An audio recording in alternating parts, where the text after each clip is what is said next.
কিন্তু আপনার আমার নবী বিশ্ব নবী রাহমাতুল লিল আলামিনকে আল্লাহ রাব্বুল আলামিন একটা মুজিজা দান করেন নাই। আপনার আমার নবী বিশ্ব নবী রাহমাতুল লিল আলামিনকে মহান আল্লাহ রাব্বুল আলামিন 10,500 মুজিজা দান করেছে। 10,500 মুজিজা আল্লাহ তাআলা রাসূলকে দান করেছে।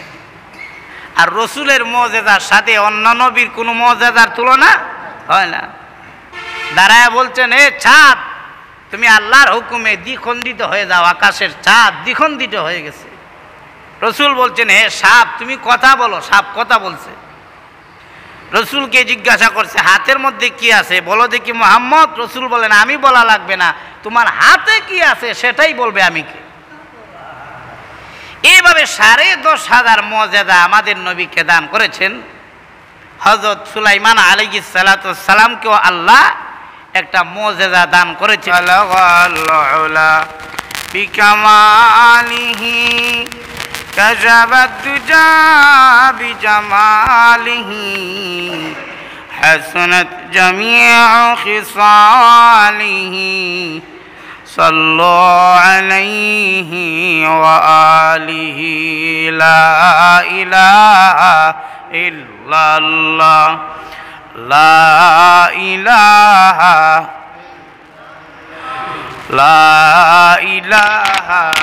ইল্লাল্লাহ লা ইলাহা ইল্লাল্লাহ লা ইলাহা ইল্লাল্লাহ লা ইলাহা ইল্লাল্লাহ লা ইলাহা ইল্লাল্লাহ লা ইলাহা ইল্লাল্লাহু মুহাম্মাদুর রাসূলুল্লাহ সাল্লাল্লাহু আলাইহি ওয়াসাল্লাম। আলহামদুলিল্লাহ, আল্লাহ পাকের দরবারে লক্ষ কোটি শুকর। আল্লাহ রাব্বুল আলামিন অত্যন্ত দয়া মায়া করে আল্লাহর ঘর মসজিদের মধ্যে পবিত্র জুমার নামাজ পড়ার জন্য আল্লাহ রাব্বুল আলামিন আমাদেরকে হাজির হওয়ার তৌফিক দান করেছেন। এজন্য আল্লাহ পাকের দরবারে শুকর আদায় করছি, আলহামদুলিল্লাহ। এই এক সপ্তাহের ভিতরে অনেক মানুষ অসুস্থ। গত সপ্তাহ থেকে নিয়ে এই সপ্তাহ পর্যন্ত অনেক মানুষ অসুস্থ। আবার অনেক মানুষ এই এক সপ্তাহের ভিতরে পৃথিবী থেকে বিদায় হয়ে গেছে। আল্লাহ রাব্বুল আলামিন আমাদেরকে সুস্থতার সাথে জুমার নামাজ পর্যন্ত হায়াতে তয়্যিবা দান করলেন। এতে আল্লাহ তাআলার দরবারে সবাই দিল থেকে শুকর আদায় করছে, আলহামদুলিল্লাহ। আমি আপনাদের সামনে গত জুমআতে হযরত সুলাইমান আলাইহিস সালাতু ওয়াস সালামের জীবনী সম্পর্কে আলোচনা করেছিলাম। সুলাইমান আলাইহিস সালাতু ওয়াস সালাম আল্লাহর জলিলুল কদর পয়গম্বরের মধ্যে শ্রেষ্ঠ পয়গম্বরের মধ্যে একজন হলেন সুলাইমান আলাইহিস সালাতু ওয়াস সালাম। উনিকে আল্লাহ রাব্বুল আলামিন তাম পৃথিবীর বাদশা বানিয়েছিলেন। শুরু কাল থেকেই 13 বছর বয়স থেকেই ওনাকে মহান আল্লাহ রাব্বুল আলামিন বাদশাহী দান করেছেন ওনার যোগ্যতায়।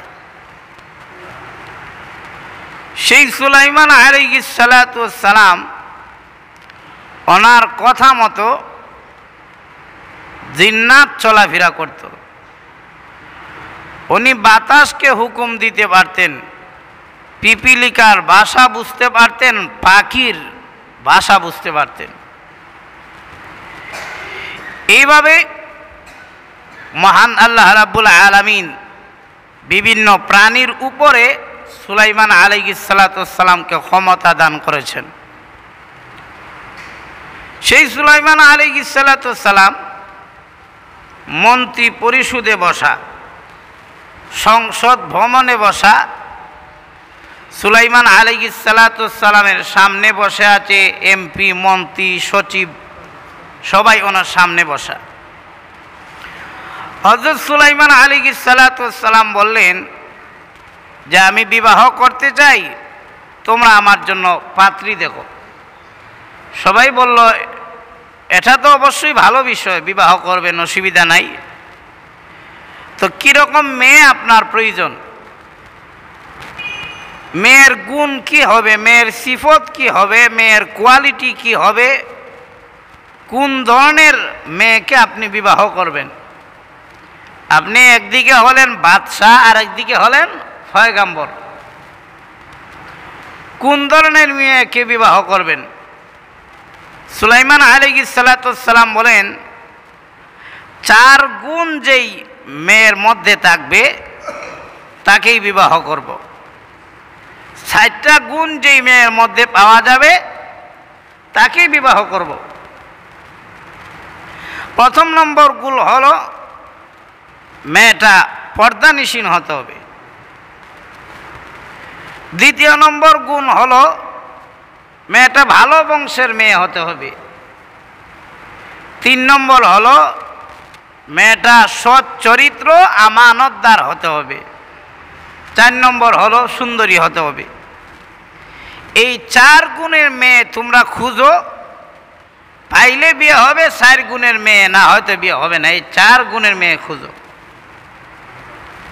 60টা গুণ একসাথে থাকা এরকম মহিলা সমাজে পাওয়া খুব কঠিন।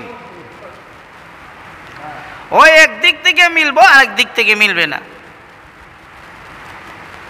এই খবরটা চতুর্দিকে ছড়ে গেল, আর উপস্থিত এমপি, মন্ত্রী যারা আসলো সবাই গেছে সুলাইমান নবীর জন্য মেয়ে খুঁজতে। সুলাইমান আলাইহিস সালামের এই প্রস্তাবটা, এই ঘোষণাটা প্রত্যেকেই শুনতে লাগলো। শহর থেকে বন্দরে, বন্দর থেকে একেবারে গ্রামগঞ্জে প্রত্যেকটা এলাকায় সংবাদ পৌঁছে গেল দেশের বাদশাহ বিবাহ করবেন, পয়গম্বর বিবাহ করবেন। কিন্তু শর্ত হলো তার মধ্যে থাকতে হবে কয়টা গুণ? মহিলাটার মধ্যে 4টা গুণ থাকতে হবে। হযরত সুলাইমান আলাইহিস সালামের জন্য সবাই মেয়ে খুঁজতেছেন, আর এই খবরটা গ্রামগঞ্জে পৌঁছে গেছে। এমন এলাকার মধ্যে খবর পৌঁছে গেল যেই এলাকার মানুষেরা মাছ নদী থেকে জাল দিয়া তুলে ধরে ক্রয় বিক্রয় করে, তাদেরকে বলা হয় জেলে। জেলের এলাকার মধ্যে এই খবর গেছে যে সুলাইমান নবী বিবাহ করবেন। এক গরিব জেলে সন্ধ্যার সময় যাচ্ছে, আর এই খবর যখন শুনছে মনে মনে নিয়ত করছে আমার ঘরেও তো একটা মেয়ে আছে, খুব আমানতদার, খুব সৎ চরিত্রবান, খুব পর্দাশীল সুন্দরী। আমার মেয়েটাকে যদি সুলাইমান নবীর কাছে বিবাহ দিতে পারতাম, সুলাইমান নবীর শ্বশুর হইয়া আল্লাহর তৈরি জান্নাতে যাওয়া আমার জন্য নসিব হয়ে যেত। এখন কেমনে কই? উনি হলেন দেশের বাদশাহ, আর আমরা হইলাম মাছওয়ালা, মাছের কাজ করি আর মাছ ক্রয় বিক্রয় করি। আমাদের মেয়েকে তো বিবাহ করবে না। এখন বাড়িতে গেছে, গিয়ে স্ত্রীকে বলছে পয়গম্বর সুলাইমান আলাইহিস সালাম বিবাহ করবেন। উনি 4 গুণের মেয়ে খুঁজতেছেন, আমাদের মেয়ের মধ্যে তো গুণগুলো আছে। মহিলা তখন ডাক দিয়ে বলে, স্বামী আপনার মুখটা বন্ধ রাখেন, 4 গুণ মেয়ের মধ্যে আছে, কিন্তু বংশ হইল গিয়া মাছের বংশ, জেলের বংশ। জেলের মেয়েকে পয়গম্বর কোনোদিন বিয়ে করবেন না। উনি বাদশাহ, আমাদের মেয়েকে বিবাহ করবেন না। বেটা খুব কষ্ট হইল পুরুষটা। মনে মনে আশা ছিল যে পয়গম্বরের কাছে বিবাহ দিবে, আর পয়গম্বর তো নির্ঘাত জান্নাতি, আমরাও জান্নাতে চলে যাব। তো এইভাবে একদিন মা আর মেয়ে এক জায়গার মধ্যে বসে আছে, আর একটা চিরুনি দিয়া মেয়ের মাথার চুলগুলো আশ্রয় দিতেছে আর বেলি বেঁধে দিচ্ছে চুলের মধ্যে। মা ডাক দিয়ে কয়, মেয়েরে, এলাকার পয়গাম্বর দেশের বাদশা বিবাহ করবেন, আমাদের বড় আশা ছিল দেশের বাদশার কাছে তোমাকে বিবাহ দেওয়া, কিন্তু ভাবলাম না, কারণ বংশ ভালো না, মাঝির বংশ। মেয়ে ডাক দি বলে, মা আপনারা না ভাবলেও আমি পারবো, আমি প্রস্তাব দিয়ে দিব। সঙ্গে সঙ্গে ওই জেলের স্ত্রী তার মেয়েকে আঘাত করলো, একটা সর দিল আর বলল, সাবধান, এই কথা জিন্দগিতে বলবে না। আমরা কোথায় আর উনি কোথায়? উনি হলেন উপরের মর্যাদা, একদিকে পয়গাম্বর আরেকদিকে দেশের বাদশা, আর আমরা খোঁজ খবর নেওয়ার মতো লোকেই নাই, কিভাবে বিবাহের প্রস্তাব দিবে? হযরত সুলাইমান আলাইহিস সালাতু ওয়াস সালামের কাছে তখন ওই মহিলা ডাক দিয়ে বলে, মেয়েটা ডাক দিয়ে বলে, মা শুনেন, আমাকে যেই আল্লাহ বানিয়েছেন সেই আল্লাহ সুলাইমান আলাইহিস সালাতু ওয়াস সালামকে বানিয়েছেন। যেই আল্লাহ সুলাইমান আলাইহিস সালাতু ওয়াস সালামকে পয়গাম্বরের ঘরের জন্ম দিয়েছেন, সেই আল্লাহ আমাকে জেলের ঘরে জন্ম দিয়েছেন। যেই আল্লাহ সুলাইমান আলাইহিস সালাতু ওয়াস সালামকে বাদশাহী দান করেছেন, বাদশা বানিয়েছেন, সেই আল্লাহ আমাদেরকে বানাইছেন গরিব। যেই আল্লাহ সুলাইমান আলাইহিস সালাতু ওয়াস সালামকে বিল্ডিং দান করেছেন, সেই আল্লাহ আমাদেরকে মাটির ঘর, কুঁড়ে ঘর আল্লাহ তাআলা দান করেছেন। সুতরাং সেই আল্লাহর কাছে চাওয়ার কমতি রাখবো না। আপনি যখন আমাকে আঘাত করছেন, সুতরাং আজ থেকে আমি আল্লাহর দরবারে দোয়া শুরু করে দিব যে, আল্লাহ, মৃত্যুর আগ পর্যন্ত হইল, মৃত্যুর আগে হইল, একদিনের জন্য সুলাইমান আলাইহিস সালাতু ওয়াস সালামকে আমার স্বামী বানায় দাও। এই দোয়া মৃত্যুর আগ পর্যন্ত করব। কেন? তার হাত ধরলেই জান্নাতে চলে যেতে পারবো। এখন মেয়েটা তো এই দোয়া শুরু করে দিয়েছে। এইভাবে প্রতিদিন আল্লাহর দরবারে কান্দে মেয়েটা, আল্লাহ, একদিনের জন্য হলো সুলাইমান আলাইহিস সালাতু ওয়াস সালামকে আমার স্বামী বানায় দাও। তাই নামাজে দাঁড়াইয়া নামাজ পড়ে আল্লাহর দরবারে কান্দে। এইদিকে 6 মাস হয়ে গেছে, কোনো লোক আসে না প্রস্তাব নিয়া। আবার সবাইরে ডাকলেন, মন্ত্রী এমপি যারা আছে সবাইরে ডাকলেন আর বললেন, বিবাহের কি অবস্থা? প্রস্তাব তো জানাইলা না। তখন তারা নিচের দিকে তাকায় বসে রইল। তখন তারা ডাক দিয়ে কয়, হে পয়গাম্বর, আসলে কি আপনি বিয়া করবেন নাকি আমরারে করাইবেন? বলে, বিষয়টা কি? বলে, লক্ষ লক্ষ প্রস্তাব আপনার জন্য আসতেছে, কিন্তু গুণ ভাবা যায় না, আর আমরা তো গুণ ছাড়াই বিয়ে করতে রাজি, যেহেতু সুন্দরী। পয়গাম্বর আলাইহিস সালাতু ওয়াস সালামের সামনে তখন বলা হলো, পয়গাম্বর শুনেন, একেবারে হাটে ঘাটে সব জায়গা থেকে প্রস্তাব আসতেছে, একটা মাঝির মেয়ে আপনাকে, একটা জেলের মেয়ে আপনাকে প্রস্তাব দিছে। জেলের মেয়ে প্রস্তাব দিছে মানে? বলে, গরিব একটা মহিলা, জেলের মেয়ে গরিব, বংশ ভালো না, এমন মহিলা পয়গাম্বরকে, দেশের বাদশাকে প্রস্তাব দেওয়া, এটা বড় লজ্জার বিষয়। কেমনে প্রস্তাবটা দিল আপনারে? হযরত সুলাইমান আলাইহিস সালাতু ওয়াস সালাম বলেন, ঠিকই তো বলছো, দেখি প্রস্তাবটা কিভাবে দিছে। ওই মেয়েটা প্রস্তাব দিছে সিডি লেখা, বিসমিল্লাহির রহমানির রহিম। প্রথমে প্রস্তাব লেখলো, এরপরে শেষে লেখলো, হে সুলাইমান আলাইহিস সালাতু ওয়াস সালাম, জানি আমার প্রস্তাব গ্রহণ করার মতো নয়, কিন্তু শুনেন, আমি আপনাকে দুনিয়ার কোনো আশায়, লোভ লালসায়, সম্পদের আশায়, এই আশায় আপনাকে বিবাহ করতে চাই না। আশাটা হলো জান্নাতে যাইতাম আপনার সাথে, আর শুনেন, আমি ওয়াদা দিলাম মৃত্যুর আগে যদি আপনি অসুস্থ হয়ে যান, সমস্ত শরীর যদি পচেও যায়, পোকা মাকড় যদি পচা শরীরের ভিতরে ঢুকে পড়ে, একটা মুহূর্তের জন্য আপনাকে ছেড়ে যাব না। প্রয়োজনে জিহ্বা দিয়ে পোকা মাকড়গুলো পরিষ্কার করে দিয়ে আপনার সাথে জান্নাতে চলে যাব। সুলাইমান আলাইহিস সালাতু ওয়াস সালাম বড় রাগান্বিত হলেন, জেলের মেয়ে কিভাবে প্রস্তাব দেয়। কিন্তু এই জিনিসটা মহান আল্লাহ রাব্বুল আলামিনের পছন্দ হইল না। সুলাইমান নবী ঠিকই বলছেন যে আমি বাদশাহ, কিন্তু সাধারণ ঘরের মেয়ে কিভাবে প্রস্তাবটা দিল। এটা কিন্তু ঠিকই বলছেন, এটা তাকওয়ার খেলাফ, পয়গাম্বরের খেলাফ, নবুয়তের খেলাফ। পয়গাম্বর হওয়ার কারণে যে কোনো মেয়ে প্রস্তাব দিতে পারে, কোনো অসুবিধা নেই।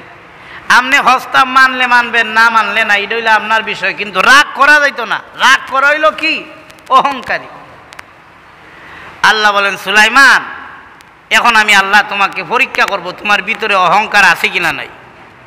আল্লাহ রাব্বুল আলামিন শুরু করে দিলেন পরীক্ষা। প্রত্যেক নবীকে আল্লাহ রাব্বুল আলামিন এক একটা মুজিজা দান করেছেন। যেমন হযরত দাউদ আলাইহিস সালাতু ওয়াস সালাম, অর্থাৎ সুলাইমান নবীর আব্বা, ওনাকে আল্লাহ দিয়েছিলেন মুজিজা লোহা জাতীয় জিনিস যদি হাতের মধ্যে নিত, মোমের মধ্যে আগুন ধরাইলে যেইভাবে আগুনের তাপে, আগুনের গরমে মোমটা যেমন নিচের দিকে গলে পড়ে যায়, হাতের মধ্যে লোহা নিলে দাউদ নবীর হাতের মধ্যে লোহাটা ওই মোমের মতো গলে নিচের দিকে পড়ে যাইত। এবার মুসা আলাইহিস সালাতু ওয়াস সালামকে আল্লাহ দিয়েছিলেন হাতের লাঠি, যার কথা কুরআনেও আছে। ঈসা আলাইহিস সালাতু ওয়াস সালামকে আল্লাহ রাব্বুল আলামিন মুজিজা দিয়েছিলেন 1000 বছর পুরাতন কবরস্থান। 1000 বছর, এটা কল্পনার বাহিরে। কই 1000 বছর? আর আমরা কই? আপনি মৃত্যুর আগে, একদিন আগেও যদি চিন্তা করেন 1000 বছর আপনার জীবনের মধ্যে আসবে? ডেট শেষ। 1000 বছর আগের মুর্দা তার কবরস্থানের সামনে দাঁড়ায় যদি ঈসা আলাইহিস সালাতু ওয়াস সালাম বলতেন, কুম বিইজনিল্লাহ, আল্লাহর হুকুমে জিন্দা হয়ে যাও, 1000 বছর আগের মুর্দা কবর থেকে জিন্দা হয়ে যেত। আর সুলাইমান আলাইহিস সালাতু ওয়াস সালামকে আল্লাহ দান করেছিলেন মুজিজা। প্রত্যেক নবীকে একটা একটা করে মুজিজা দান করেছেন। কিন্তু আপনার আমার নবী, বিশ্ব নবী রাহমাতুল লিল আলামিনকে আল্লাহ রাব্বুল আলামিন একটা মুজিজা দান করেন নাই। আপনার আমার নবী, বিশ্ব নবী রাহমাতুল লিল আলামিনকে মহান আল্লাহ রাব্বুল আলামিন 10,500 মুজিজা দান করেছে। 10,500 মুজিজা আল্লাহ তাআলা রাসূলকে দান করেছে। আর রাসূলের মুজিজার সাথে অন্য নবীর কোনো মুজিজার তুলনা হয় না। দাঁড়ায় বলছেন, এ চাঁদ, তুমি আল্লাহর হুকুমে দ্বিখণ্ডিত হয়ে যাও। আকাশের চাঁদ দ্বিখণ্ডিত হয়ে গেছে। রসুল বলছেন, হে সাপ, তুমি কথা বলো। সাপ কথা বলছে। রসুলকে জিজ্ঞাসা করছে, হাতের মধ্যে কি আছে বলো দেখি মুহাম্মদ। রসুল বলেন, আমি বলা লাগবে না, তোমার হাতে কি আছে সেটাই বলবে আমি কে। এইভাবে 10,500 মুজিজা আমাদের নবীকে দান করেছেন। হযরত সুলাইমান আলাইহিস সালাতু ওয়াস সালামকেও আল্লাহ একটা মুজিজা দান করেছিলেন, যেই মুজিজার নাম হলো হাতের আঙ্গুলের একটা আংটি। এই মুজিজা আল্লাহ তাআলা দান করেছেন হযরত সুলাইমান আলাইহিস সালাতু ওয়াস সালামকে। আল্লাহ তাআলা বললেন, হে সুলাইমান, এই আংটি যতদিন তোমার হাতে থাকবে, তামাম দুনিয়া তোমার পিছনে থাকবে, সবাই তোমার কথা মানতে বাধ্য হবে। কিন্তু এটা ওয়াশরুমে নিতে পারবে না, বাথরুমে নিতে পারবে না। সুলাইমান আলাইহিস সালাতু ওয়াস সালামের একটা চাকর ছিল, যেটার কাছে এক কর্মচারী ছিল, তার কাছে আংটিটা জমা দিয়া এরপরে ওয়াশরুমে যাইতেন। তো একদিন সুলাইমান আলাইহিস সালাতু ওয়াস সালামকে যেহেতু আল্লাহ তাআলা পরীক্ষা করতে চান ভিতরে অহংকার আছে কিনা নাই, তো একদিন তার কাছে রাইকা, কর্মচারীর কাছে আংটি রাইকা উনি ওয়াশরুমে গেছে, বাথরুমে গেছে। আর শয়তান সুলাইমান নবীর বেশ ধইরাইছে। আয়া বলে, হাতের মধ্যে যে আংটিটা দিয়েছিলাম তোমার কাছে, এটা আমার হাতে দিয়ে দাও। দিয়ে দিছে। আর হাতের মধ্যে নিছেন শয়তান নিছে আর কি, শয়তান সুলাইমান নবীর বেশ ধরছে, ধইরা ডাক দিয়ে কয় আংটি নিয়ে নিলাম, আর শুনো হুবহু আমার সুরতে আর একটা সুলাইমান এই দুনিয়ার মধ্যে আইছে আমার দেশটা দখল করার লাগে, তো তারে যদি ভাও তোমরা সবাই মিল্লা গণ দুলাই দিও। আর এইদিকে সুলাইমান নবী চলে গেছেন বাথরুমের মধ্যে, আল্লাহর পরীক্ষা শুরু হয়ে গেছে। বের হয়ে আইয়া কয় এই আংটি দাও, তখন কয় আংটি দেই মানে, আংটি তো নিয়ে নিলেন, বলে না আমি তো নেই নাই। আরে তাহলে তো আপনি আসল সুলাইমান না, আপনি হইলেন নকল সুলাইমান, আংটি তো আরো আগে নেওয়া হয়ে গেছে। বলে কি বলো? বলে হ্যাঁ একটু আগে এ নিছে, আপনি তো নকল সুলাইমান। বলে কি কও, তাহলে আসল সুলাইমান কাটা? বলে ওই যে সিংহাসন আছে এখানে, সেখানে গিয়ে দেখেন আসল সুলাইমান বসা আছে। সুলাইমান আলাইহিস সালাতু ওয়াস সালাম কয় আসল সুলাইমান আমি, আর কয় সিংহাসন বুঝি আরেকজন বসা। সুলাইমান নবী বাথরুমে ঢুকার আগে সুলাইমান আলাইহিস সালাতু ওয়াস সালামের একজন বডিগার্ড ছিল জিন্নাতের মধ্যে, যার নাম হলো আসিফ বিন বরখিয়া। তাকে সুলাইমান নবী সিংহাসনের ডান পাশে দাঁড় করে বললেন সামনের দিকে চাইও, আর ডাইনে ভামে পিছনে তাকাইবে না, সামনের দিকে চাইও। সে সামনের দিকে তাকায় আছে, আর শয়তান গিয়া সিংহাসনের মধ্যে বসছে। আর এইদিকে সুলাইমান আলাইহিস সালাতু ওয়াস সালাম গেলেন, বাহিরে গিয়ে তাকায় দেখেন ওনার বেশে নকল সুলাইমান সিংহাসনে বসা, মানে শয়তান বসা। শয়তান যেই মাত্র সুলাইমান নবীকে দেখতে পেল, দেখে 144 জারি করলো, হে জনগণ তোমরা যারা আছো ওই যে আমার বেশে নকল সুলাইমান, তারে আঘাত করো। আল্লাহর পরীক্ষা শুরু হয়ে গেল, সবাই গিয়ে পয়গম্বর আলাইহিস সালাতু ওয়াস সালামের উপরে হামলা শুরু করলো। হামলা কইরা মারধর কইরা নদীর এক ফারে নিয়ে ফালাই দিছে, ভাবছে মারা গেছে, আসলে উনি মারা যান নাই। সন্ধ্যা হয়ে গেছে, সুলাইমান নবী নদীর পাড়ের মধ্যে শুয়ে আছেন, উনি অজ্ঞান হয়ে পড়ে আছেন। ওইদিকে জেলে সন্ধ্যা হয়ে গেছে, একটা জেলে, কোন জেলে? ওই যে মেয়েটারে বিবাহ দিতে কইছিল জেলে একজন, তো উনি আইসে তাকায় দেখে সমুদ্রের এক কিনারার মধ্যে নদীর এক পাশের মধ্যে একজন শোয়া অজ্ঞান হয়ে পড়ে আছে। গামছাড়া দিয়া হাতের কাপড়টা দিয়া একটু পানি আনলো, আইনা নাক মুখের মধ্যে দিল, হুশ চলে আসলো। ওই জেলে কয় আরে এত সুন্দর লোক এখানে মধ্যে ফালানো। তখন মাথার মধ্যে আঘাত দেখতে বলো, এইভাবে চতুর্দিকে আঘাতের চিহ্ন দেখা যায়। তখন জিজ্ঞাসা করে হে ভাই তোমার নাম কি? উনি চিন্তা করেন একটু আগে মায়ের খাই আইলাম, কেন মায়ের খাইছি? গিয়ে দেখি নকল সুলাইমান বসা, আর আমি গিয়ে বলছি আমি আসল সুলাইমান। এখনো যদি কই আমি সুলাইমান, তাহলে মায়ের খাওয়ার সম্ভাবনা। তখন তিনি মনে মনে কৌশল নিলেন। আল্লাহ তাআলা কোরআনে বলছেন লিল হিকমাতি ওয়াল মাউইদাতিল হাসানা, তোমরা উত্তম কথা বলো হিকমতের মাধ্যমে, কৌশলের মাধ্যমে, চিন্তা ভাবনা করে উত্তম কথা বলো। তখন তিনিকে যখন নাম ঠিকানা জিজ্ঞাসা করলো আর কেমনে এই জায়গার মধ্যে আসলা, তখন তিনি হিকমত বললেন মাথার মধ্যে আঘাত পাইছি, সব কিছু ভালোভাবে বলতে পারবো। উনি বলছেন যে জানি না, এরকম কিন্তু বলেন নাই, জানি না বললে মিথ্যা কথা হয়ে যেত। বলছেন যে মাথার মধ্যে আঘাত পাইছি, এখন সব কিছু বলতে পারি না। আর মনে মনে হলে গিয়া মাথার মধ্যে আঘাত পাইছি, সব কিছু বলতে পারি না মানে এখন যদি সব কিছু বলতে চাই তাহলে বলতেও পারবো না, ফিডার ডরে আবার নিমায়ের খাইয়ালাই। তখন তিনি বললেন, সুলাইমান আলাইহিস সালাতু ওয়াস সালাম বললেন ভাই আমি অসুস্থ মানুষ, আমি সুস্থ হয়ে গেলে আমি চলে যাব আপনার বাড়িতে, আমাকে কিছু জায়গা দেন কিছুদিনের জন্য। তো নিয়ে গেল বাড়ির মধ্যে, সুলাইমান আলাইহিস সালাতু ওয়াস সালামকে বাড়িতে নিয়ে গেল। জেলে প্রতিদিন সুলাইমান আলাইহিস সালাতু ওয়াস সালামকে ঘরে রাখলো। প্রতিদিন ওই জেলে চলে যায় মাছ আনার জন্য, জাল থেকে মাছ ধরে জাল দিয়া। এখন তাকায় দেখে আগের দিনের চাইতে ডাবল ডাবল মাছ ওই জালের মধ্যে ধরা পড়ে যায়। সুবহানাল্লাহ, বরকত শুরু হয়ে গেছে। এইভাবে 3 দিন চলে গেল, আল্লাহর পয়গম্বর সুস্থ হয়ে গেলেন। এমনি জেলে ডাক দিয়ে বলে, বাবা তুমি তো সুস্থ হয়ে গেছো, চলে যাবে, আমার বাড়িতে একজন কর্মচারীর দরকার, তুমি যদি তা হও তাহলে তোমার রেখে দিতাম। সুলাইমান আলাইহিস সালাতু ওয়াস সালাম আকাশের দিকে তাকায়, আল্লাহ ছিলাম দেশের বাদশা, মায়ের খাওয়া নদীর কিনারার মধ্যে ভালা দিছে, আবার জেলের করে আনছো, এখন আবার চাইতেছো কর্মচারী বানাইতা, তুমি জানো কেল্লে এইটা করতেছো, আমার কোনো আপত্তি নাই, দুনিয়াতে যদি কোনো ভুল করে থাকি আল্লাহ দুনিয়াতেই মাফ করে দাও, পরকালে মৃত্যুর পরে আপনাকে একটা সেকেন্ডের জন্য হারাইতে চাই না। মেনে নিলাম।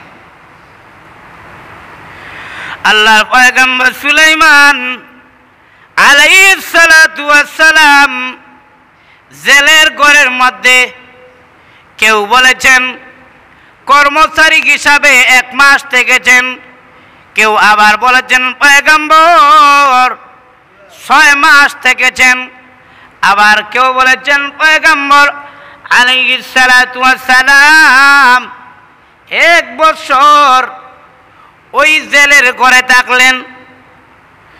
সুলাইমান আলাইহিস সালাতু ওয়াস সালাম মনে করেন 1 বছরেই থাকলেন।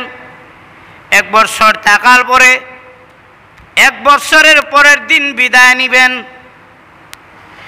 এমনি ওই জেলে চিন্তা করলো, এমন একটা লোক 1 বছর যাবৎ আমার ঘরের মধ্যে থাকলো, জিন্দেগিতে তাকে কোনোদিন মিথ্যা কথা বলতে দেখি নাই, কোনোদিন বিশ্বাসঘাতকতা করতে দেখি নাই, কোনোদিন অন্যায় কোনো কাজ করতে দেখি নাই। এত সৎ চরিত্র একজন ছেলে, এত ভালো একজন ছেলে, তাকে যদি আমার মেয়ের সাথে বিবাহ দিতে পারতাম তাহলে জীবন ধন্য হয়ে যেত। সুলাইমান আলাইহিস সালাতু ওয়াস সালাম উনি 1 বছর থাকলেন, কিন্তু কোনো আমানতের খেয়ানত করেন নাই, কোনো জঘন্য অপরাধের কাজ করে নাই। এখন জেলে নিয়ত করলো বিবাহটা দেখি কিভাবে হওয়া যায়। এখন মনে মনে নিয়ত করলেই তো হবে না, আল্লাহর হুকুম লাগবে, আর বাড়িতে গিয়ে বউয়ের পরামর্শ লাগবে, বউ ছাড়া তো হবে না। এমনি বাড়িতে গেছে, ডাক দিয়ে বলে, স্ত্রী তোমার কাছে একটি প্রশ্ন করতে চাই, সঠিক জবাব দিবা। বলে প্রশ্ন করেন, অসুবিধা নাই, সঠিক জবাব দিব। জেলে ডাক দিয়ে বলে, ওই স্ত্রী আমাদের বাড়িতে যে একটা যুবক থাকে, 1 বছর হয়ে গেছে, জিন্দিগিতে তার মতো কোনো লোক দেখছনি? স্ত্রী ডাক দিয়ে বলে, স্বামী আল্লাহর কসম 1 বছরের ভিতরে তাকে আমি যা দেখেছি মনে হয় আল্লাহর জমিনের মধ্যে তার মতো ভালো মানুষ না। স্বামী ডাক দিয়ে, স্ত্রী গো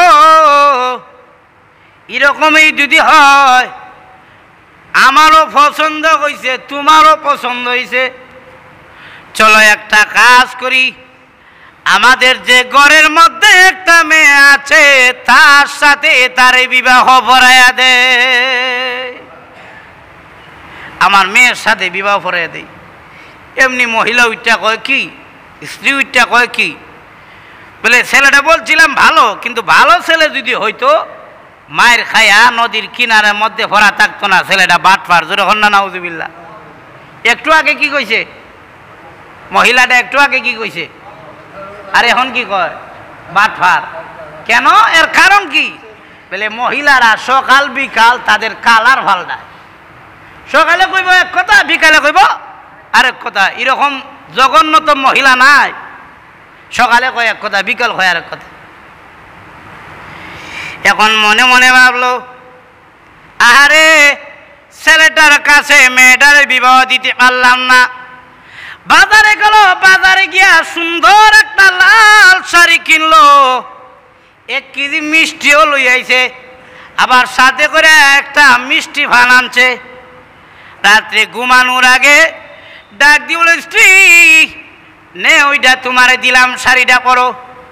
স্ত্রী মনে মনে কয়, স্বামী এত ভালো কিভাবে হইলো, শাড়ি আনলো, আর বাড়িতে এই তো গালাগালি করে।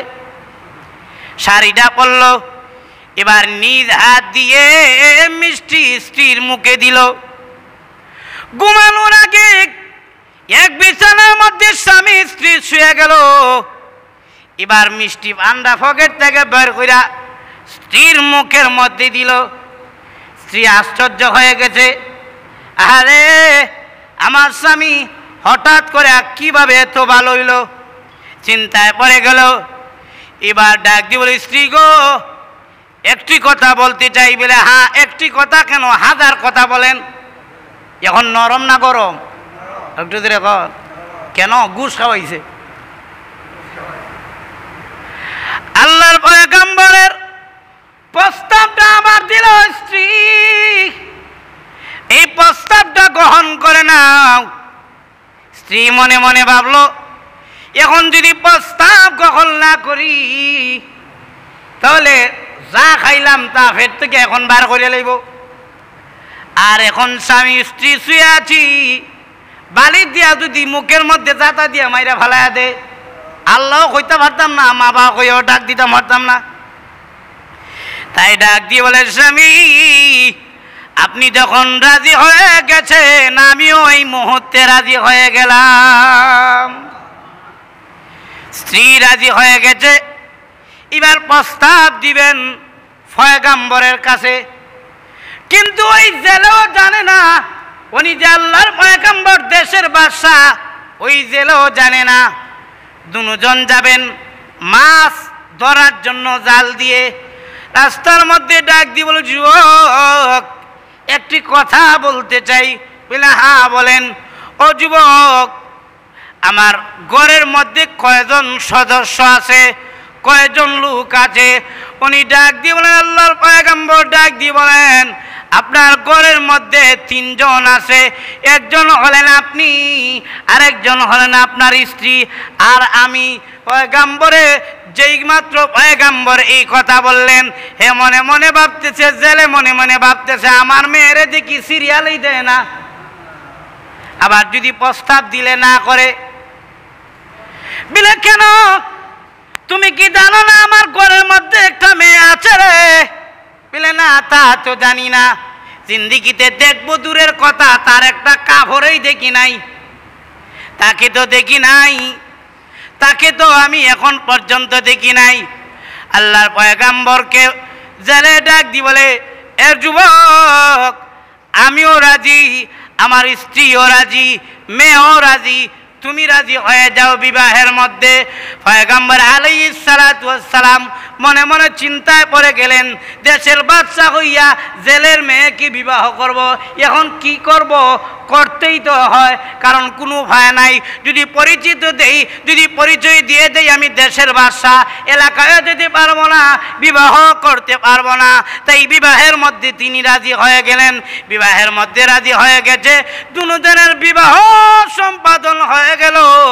কিন্তু বাসর রাত যখন বাসর রাত হবে, বিবাহের দিন তিনি বাসর রাতের মধ্যে যান নাই, ফুল সাদ্দার মধ্যে যান নাই, বিবাহের দিন যান নাই।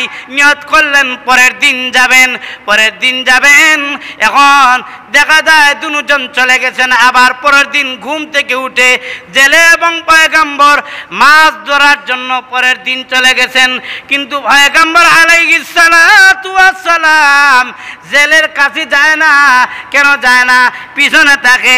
কেন যায় না? আগে ছিল কর্মচারী আর জেলের পরিচয়, কিন্তু এখন আর কর্মচারী আর জেলের পরিচয় নয়, এখন হইল শ্বশুর আর জামাইয়ের পরিচয়। শর্মে যায় না। এখন যাই হোক, গেছে জায়গা পর্যন্ত, জাল পর্যন্ত গেছেন। আল্লাহর পয়গম্বর জেলের সাথে গেলেন, গিয়ে যেই মাত্র জাল ড্রাইভার টান দিছে, ওইদিকে দেশের কি অবস্থা খবর আসেনি? ওই যে সিংহাসন ছেড়ে চলে আসলেন মায়ের খাইয়া, এই দেশের কোনো খবর তো তিনি রাখেন নাই।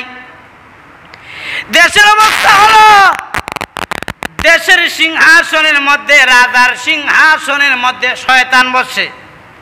যেই দেশের সিংহাসনের প্রধানমন্ত্রী প্রেসিডেন্ট শয়তান হয়, এই দেশের মালের দাম কমবো না বাড়বো? জনগণ ভালো হইব না আরো বেশি খারাপ হইব? এখন সে তো দেখা যায় দাম বাড়াই লাইছে, সব কিছুর দাম বাড়াইয়া দেশের মধ্যে দেখা যায় এখন উশৃঙ্খল স্বভাব, দেশের মধ্যে চলছে উল্টা পাল্টা কাজ কারবার। এখন সবাই তো চিন্তা হয়ে গেল, পয়গাম্বর তো এমন হতে পারেন না, দেশের সব জিনিস উল্টা পাল্টা হয়ে গেছে, পেঁয়াজের দাম বাইরে গেছে গা 300 টাকা, 120 টাকার জায়গা 300 টাকা হয়ে গেছে। এখন কি করা যায়? এখন এইভাবে উল্টা পাল্টা কাজ চলছে। আর ওইদিকে আসিফ বিন বরখিয়া জিন্নাত হযরত সুলাইমান আলাইহিস সালামের কথা যে শুনতো, সিংহাসনের ডান পাশে দাঁড় করে রাখছিলেন, কোথায় তাকায় থাকবে? সামনের দিকে তাকায় থাকবে। সে মনে মনে কয় 1 বছর হয়ে গেল কোনো লড়াছড়া নাই, কোনো লড়াছড়া আমার নাই, আর দেশের অবস্থাও ভালো না, পয়গম্বর আমার উপরে কিভাবে এত বড় জুলুম করলেন, আমার সামনের দিকে তাকায় থাকতে বললেন। তখন চিন্তা করলো, চাকরি তাহলে তা হোক, না থাকলে না, এবার ছায়া দিকে গেলাম। ছায়া তাকায় দেখে সিংহাসনের দিকে, পয়গম্বরের সিংহাসনের মধ্যে পয়গম্বরের সুরেতে বৈশা আছে শয়তান। যেই মাত্র শয়তান দেখছে, আরে এতদিন তো আমি দাঁড়ায় ছিলাম, আসলে তো পয়গম্বর নাই, কারণ শয়তান হলে গিয়া জিন্নাতের বাপ, এটাও শয়তান। এক জিন্নাতে আরেক জিন্নাতরে চিনে, এখন চিন্না লাইছে আসলে তো এটা জিন্নাত, এটা হলো শয়তান, আসলে পয়গম্বর না। এমনি কইছে ধর রে, দৌড় কইয়া যখন দৌড় মারছে, শয়তানও দৌড় দিছে, জিন্নাতও দৌড় দিছে তারে ধরার জন্য। শয়তান তাকায় দেখে ফালাইবার আর জায়গা নাই, কারণ আমারে দেখা যায়, তাই আংটি যে আসলো হাতের মধ্যে, চিন্তা করলো আংটি ফালাই দিব আর আমারে আর দেখা যাইব না। আংটি ফালা দিছে সমুদ্রের মধ্যে, আর শয়তান বাতাসের সাথে মিশে গেছে। এখন আংটি গেছে গিয়া মাছের ফেটে, কর ফেটে গেছে, মাছের ফেটে গেছে।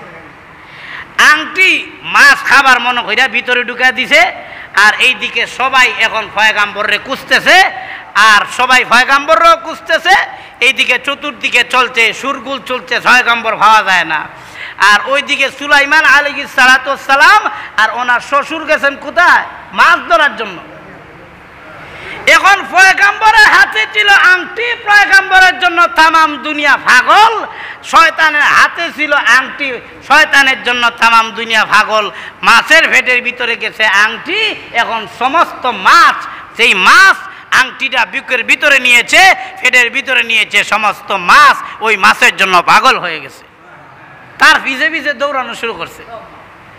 এখন যেই মাত্র গিয়ে জালের মধ্যে টান দিয়েছেন সুলাইমান আলাইহিস সালাম আর তার শ্বশুর, এখন তাকায় দেখেন টানের সাথে সমুদ্রের যত বিশাল বড় বড় মাছ আসলো, সমস্ত মাছ এই জালটার মধ্যে উঠছে, বরকত শুরু হয়ে গেছে।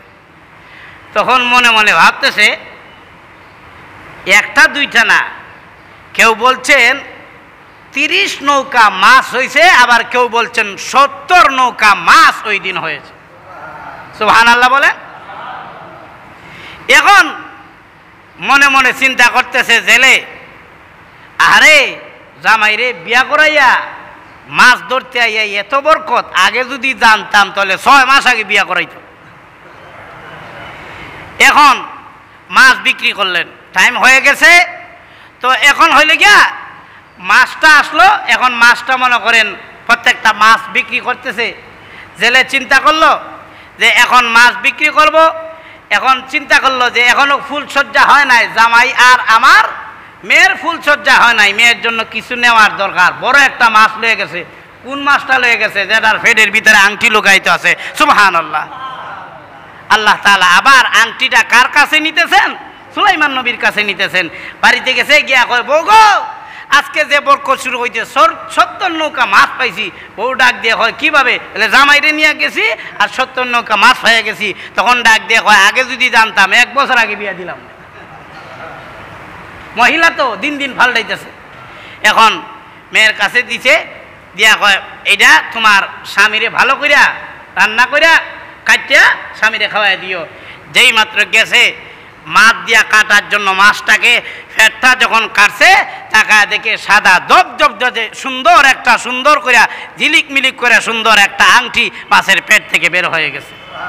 এখন মহিলা চিন্তা করলো মনে মনে যে মাছের ফেট থেকে যখন আংটি বের হয়েছে, আমি তো গরিব মানুষ, আমার স্বামীরে কি পুরস্কার দিব? মনে মনে নিয়ত করলো এটা আমার স্বামীরে বাসর রাতের মধ্যে পুরস্কার দিয়ে দিব। এইভাবে আল্লাহ তাআলা আংটিটা পৌঁছাইলেন। আগামী জুমাতে পূর্ণ আলোচনা করব। আল্লাহ তাআলা তৌফিক দান করুন। সবাই বলি আমিন। ওয়া আখিরু দাওয়াকুম আনিল হামদুলিল্লাহি রাব্বিল আলামিন।